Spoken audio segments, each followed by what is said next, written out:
Il était une fois un bûcheron et sa femme qui avaient 2 enfants nommés Hansel et Gretel. Un jour, il y eut une famine. Plutôt que de voir leurs enfants mourir de faim, le bûcheron et sa femme décidèrent de les perdre dans la forêt. Mais Hansel se doutait de quelque chose. Il prit le dernier quignon de pain et sema des miettes tout le long du chemin. « Tu verras, murmura-t-il à sa sœur, tout fier de son idée. « Ainsi, nous retrouverons très vite notre chère maison. » Hélas, il avait oublié que les oiseaux avaient faim, eux aussi, et bientôt il n'y eut plus une miette de pain sur le chemin. Alors que les enfants jouaient dans la forêt, leurs parents s'éloignèrent discrètement. Hansel et Gretel revinrent sur leurs pas.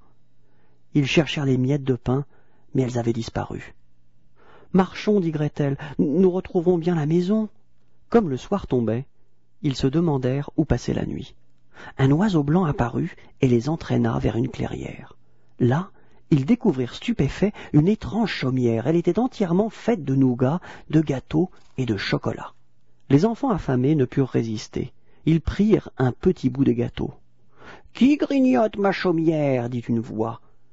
Une vieille femme était sortie de la maison. Hansel et Gretel voulurent s'enfuir. « Mais non, entrez donc !» dit la vieille. Les 2 enfants ravis découvrirent un délicieux goûter de fine pâtisserie. Enfin, ils pouvaient manger à leur faim. Ils goûtèrent à tout. S'empiffrèrent de bonbons, de merveilleuses boissons. Ensuite, la femme les emmena se coucher. Au matin, Hansel et Gretel comprirent la vérité.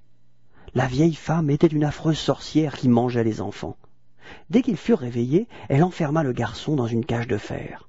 « Quand tu seras bien gras, dit-elle, je te croquerai. » La méchante fit faire à Gretel les travaux les plus durs. Dès l'aube, la pauvrette allait chercher l'eau à la rivière. Et toute la journée, elle faisait le ménage et la cuisine pour la sorcière, et aussi, quelle horreur, pour nourrir son frère. Chaque jour, la sorcière vérifiait si Hansel grossissait. Et elle était déçue, comme tout. Hansel restait maigre comme un clou. Comme l'affreuse avait une mauvaise vue, Hansel lui jouait un bon tour. Au lieu de son doigt, il lui tendait un os de poulet. Au bout de quelque temps, la sorcière en eut assez. « Maigre ou pas, je vais te manger !» Et elle mit le four à chauffer. Impatiente, elle se pencha pour voir si le feu prenait. Gretel d'un coup la poussa, et voilà la méchante partie en fumée. Gretel libéra aussitôt Hansel. Le garçon serra sa sœur dans ses bras, et les 2 enfants dansèrent de joie.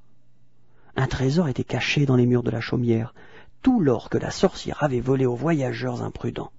Un grand cygne blanc voguait sur la rivière. C'était un oiseau magique. Il prit les enfants sur son dos et les ramena chez eux. Les parents d'Hansel et Gretel furent bien contents de les voir revenir. Grâce au trésor de la sorcière, ils n'eurent plus jamais faim.